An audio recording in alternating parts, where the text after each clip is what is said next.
umuntu aza kumenya urukundo ico arico ari uko amaze guhemukirwa, kuko igihe cose utarahemukirwa n'umunsi warimwe ucinjiye mu rukundo ntiwoza kuvuga ko uzi gukundana.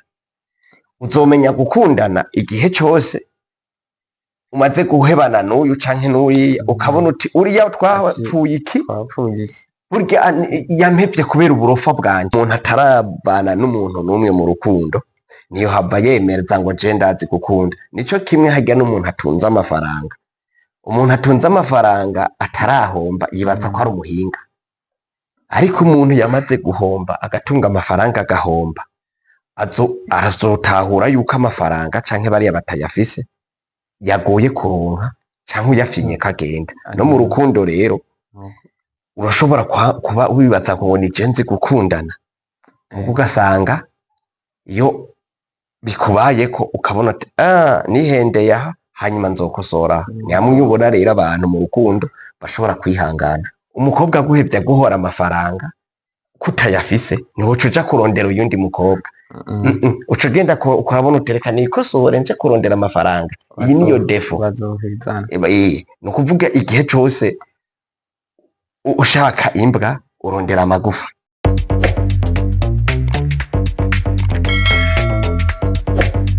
Turabaramukije ku rubuga rwacu nkuko mwama mwadukurikiranye muri benshi. Uno munsi rero tukaba dufise umuntu w'umutumire, twovugana umutumire canke n'umufana adukurikirana cane. Reka rero ko yashimye yuko nawe yumva yotubaza ibibazo turi kumwe amaso mu yandi, reka rero tumuhe akanya. Turabaramukije. Mwitwa bande? Nitwa Muhoza Sadiki. Nkaba nipfuje bakera ko twoganira ku bibazo mukunda kuduha, ibiganiro mukunda kuduha nabikurikirana cane. Rero ubu niwo mwanya nari ngiriye yo kubabona kugira ndababaze utubazo tumwe tumwe. Murakoze rero cane. Twebwe natwe ikibazo cose mufise kw'amakenga turabahaye, turabugururiye imiryango, murashobora kutubaza nta kibazo. Urumva bisanzwe ari aho nagize ku kiganiro mwatanguriyeko, bisa nuko arico mwatanguriyeko, arico nipfuje kubabaza ku cerekeye ibintu vy'urukundo rw'abajene b'iki gihe. Jewe naguma nk'umuco mwiza w'ukuntu abajene b'iki gihe bagira mariage canke barongora bakuze bafise imyaka myinshi. Murakoze cane ku kibazo mutubajije kuca abajene bariko bararongora bakuze, abandi bavuga ko bariko harongora abana, bakarongorwa abana, abandi bakarongora abakuze. Ariko rero nagomba ntange umuco kuri ico kibazo. Burya kurongora ukuze canke kurongora ukiri muto hariho ahantu hari avantage n'ahandi hari inconvénient. Kubera yuko urongoye ukiri muto nivyo vyiza, kubera ko ushobora kurera abana bawe neza. Uzosanga umwana wawe dufate akwiza imyaka 20, 30 nawe ukibasha. Ndaguha nk'akarorero, iyo uvyaye umwana ufise imyaka 25, wewe uza gukwiza imyaka 30, uwo mwana nawe ashobora kuba yamaze kugenda kw'ishuri. Aho muri ico gihe kumusomesha, naho woba ukenye ukaba ushobora kuba woca igipande, urashobora kuba wo kwihagararako, umwana wawe agashobora gusoma ishuri, azoheza segondere utarahe kwiza imyaka 40. Binashoboke yuko ushobora no kumwigisha kaminuza. Nimba urongoye ufise imyaka 25, wewe wari uhejeje kaminuza, iyo vyagukundiye neza biranashika yaho umwana nawe yogira akagorana agatakaza ikaramu akagira utubazo, wewe ukimutahura. Ariko iyo urongoye ushaje uzosanga abantu baca bidoga, umwana ugasanga muri usanga urongoye ufise imyaka myinshi urya mwana uba uje kumuta mu kaga akenshi nta n'ico umumarira. Uzosanga nk'abarya abantu barongora bafise imyaka nka 40, 45, Mm. uza kuvyara umwana ugomba upasiyone. Si ugupasiyona birya vyo mu kazi ka leta, urashobora gupasiyona ku bwawe nyene kwironderera amafaranga, ukabona uti jewe hasigaye yuko amafaranga ari ayo kurya, ndondera udufaranga nkaca ndara ndaturiye, kuko abanyafurika turazi neza yuko uwuramvye aba afise mu myaka 60, uwarengeje ni mu 70. Rero mw'ico gihe kuvyara umwana uri nka sekuru wiwe ni nko kumuta mu kaga, kuko hari ibintu utazomukorera, ntakunezera, nawe ntumunezereza. Ariko umuntu iyo uvyaye umwana ugifise imyaka 25, biranashika ukamengo muranavukana mukanakina, ukabona yuko agufitiye akamaro nawe umufitiye akandi kamaro.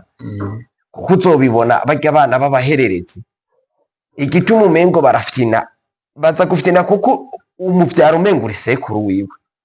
Aho niho noguha umuco, kuko kuvyara kurongora ukiri muto nivyo vyiza gusumba kurongora ushaje, kuko ushaje ni nko kwita akagozi mw'izosi, uza gufata abana bawe ubata mw'ibarabara, nta kintu kirekire uzoshobora kubamarira. Oya, ego ivyo birumvikana bitaraja kure.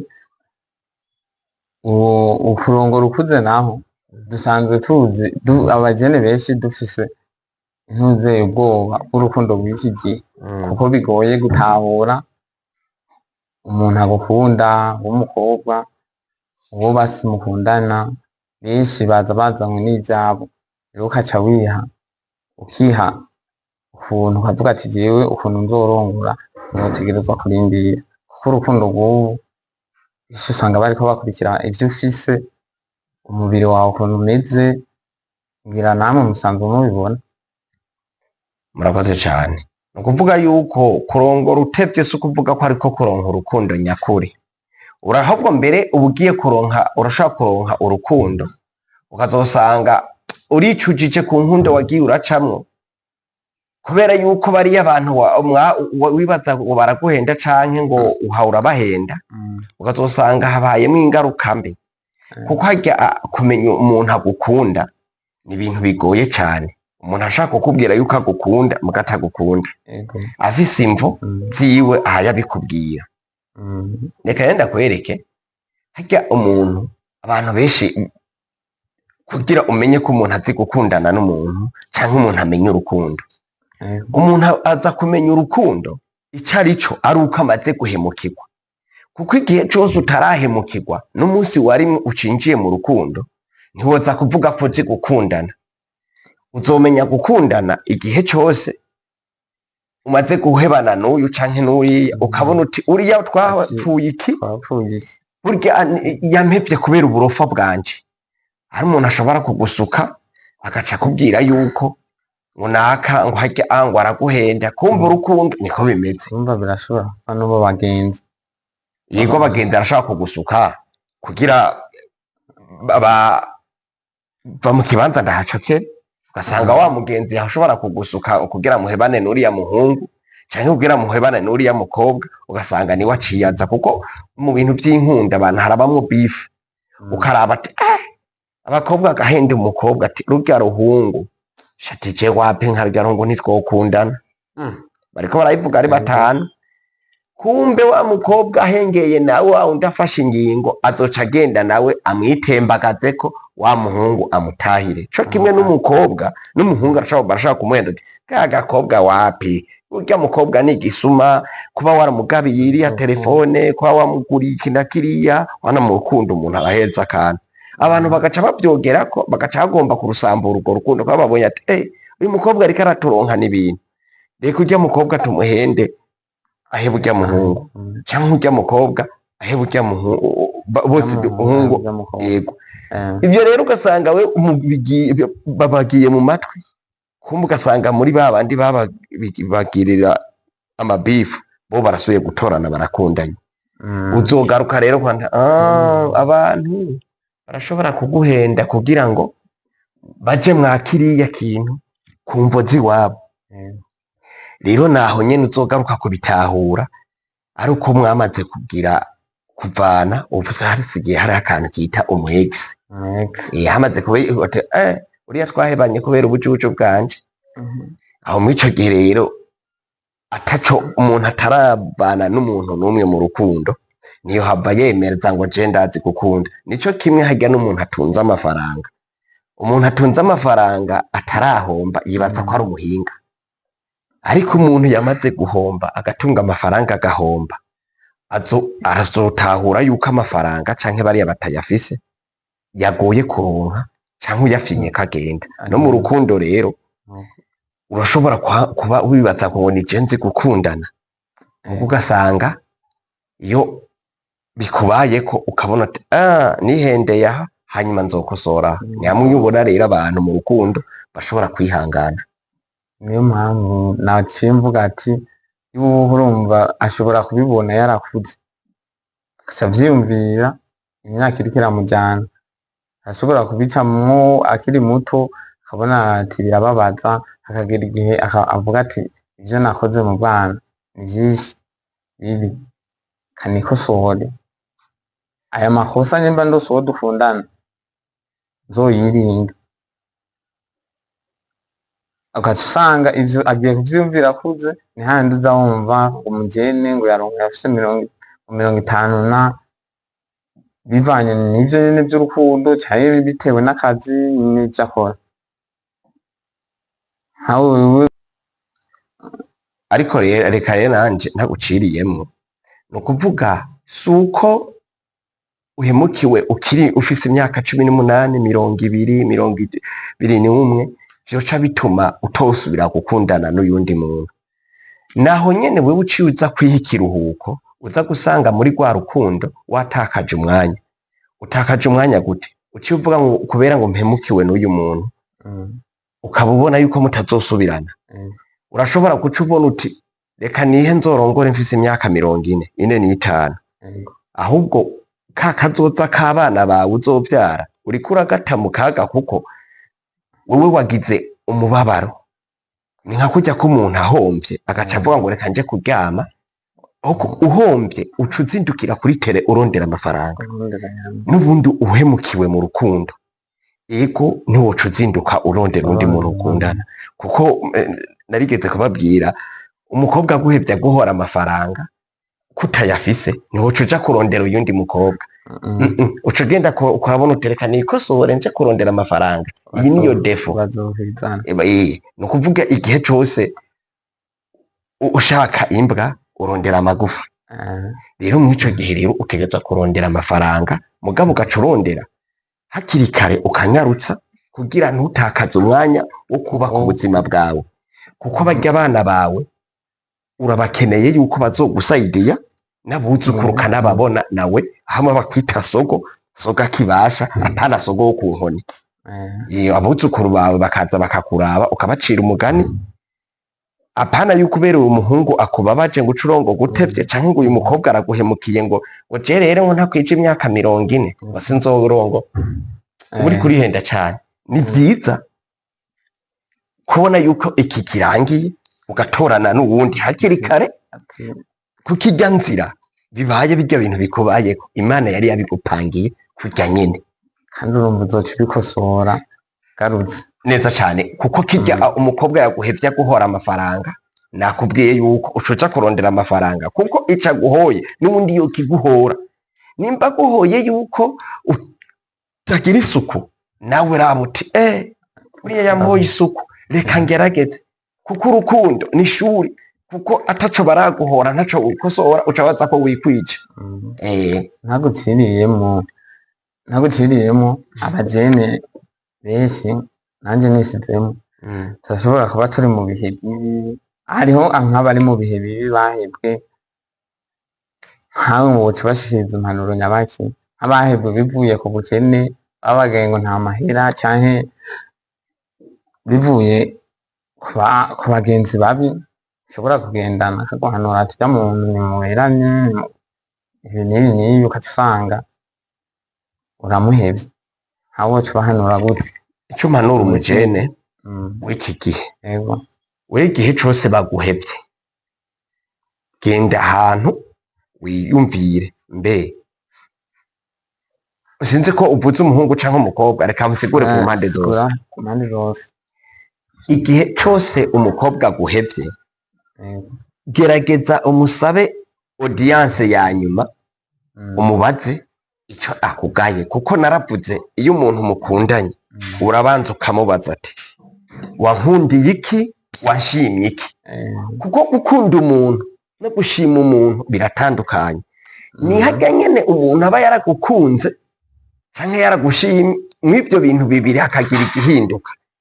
Raba rero ico aguhoye mw'ivyo bintu bibiri, kuko yagukunda, urashobora gukunda umuntu canke ugashima umuntu, mw'ivyo bintu bibiri hakagiramwo kimwe gihinduka, ukaraba mbeko yari yanshimye ca gihe nimonora, ubu nasubiye kwirabura. Igihe uri umukobwa ati mbe reka ndamubwiza ukuri, vy'ukuri harya narisiga mukorogo, ati reka ndayimusabe nsubirane kwa kundi nari meze.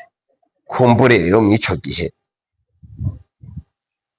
urashobora kuraba ati je n'ubundi sinashaka urukobwa rwirabura, muga ko naheza nakunze uyu amaze gushirako akamukorogo aca asubira agatagata, birakunze. Canke uri umuhungu ugasanga umukobwa yari yagushimye kubera uterura ivyuma, ibana uragangutse, uri kibogare hamwe no mu bantu, avuga ati je sheri wanje n'urya. Ko hari abakobwa ushaka gusanga bakunda ibihungu vy'ibibogare, rero nawe ugaca ugenda harya ugaca winanura, ugaca uvuga uti je vyaraheze, namaze kuronka umukobwa yagukunze uyo ukora siporo uri bogare, gerageza uronke ngumane ubwo bubogare. Hama nimba ari bimwe dufate ingendo yagushimyemwo, yasanze usenga uri umupentegoti canke umukizwa, akaza asanga atanguye kunywa inzoga, urara mu bubare, arashobora kubiguhora. Rero umuntu iyo mugikundanye mu ntango hakiri kare, mubaza uti washimye iki, wankundiye iki, hamwe umuntu uzomenya niyo baguhevye karite watakaje, umenye n'abarya abantu bariko barakurondera kugira mukundane, uze ugerageze umenye neza ikintu ubafatira umwanya, naho utobemerera urukundo, umubaza uti none muhungu uri umukobwa, mbwiza ukuri kubera ko uje kumbaza niyihe karite wambonyeko, akadondagura bikarangira nawe nyene umubwira ati muhungu je n'ukuri kuba warankunze reka ntibikunde. Canke umukobwa, n'abakobwa mw'iki gihe turi ku ngoma shasha, arashobora kukubwira ati je vraiment ntagukunze, ni hamwe bidakunda ngo ndakwihe, je gukunda nawe umukobwa uramubaza, umubajije akagusigurira, urashobora gusanga mbere umukavye n'uwundi. Ibintu by'urukundo n'intambara, atari umuntu n'umwe yogwana ngo ashobore, ushobora gusanga uno muzi mwari mukundanye n'uyu, ejo ugasanga karite yaragukunze nk'uko uruhukiyeko, akaza yumva wa wundi muntu arazanye karite imwe ahora arondera, tayari aragiye. Sinzi ko intahura. Ndagutahura. Sinzi ko ufise akandi kantu. Wari ubwo nibwo bwabonetse, nari nifuje kubabaza. Mugize neza ko tuba mwafashe akanya, n'ejo mufise kikubakiye mu rukundo urazoza tugusigurire. Kenshi twebwe turagusigurira nk'inararibonye, muga ni kenshi tubona ibiba mu nkundo, ibitubako, ibiba ku bagenzi, abubatse n'abatubatse, bibera ku isi ntibibera mw'ijuru. Kandi mu rukundo mutangura gukundana muri babiri, muga bikazoteba bikaja habona, kandi mugahebana muri babiri mu mpisho, muga bikazoteba bikabonekana n'abantu bakabona ati barahebanye. Reka rero tubashimiye.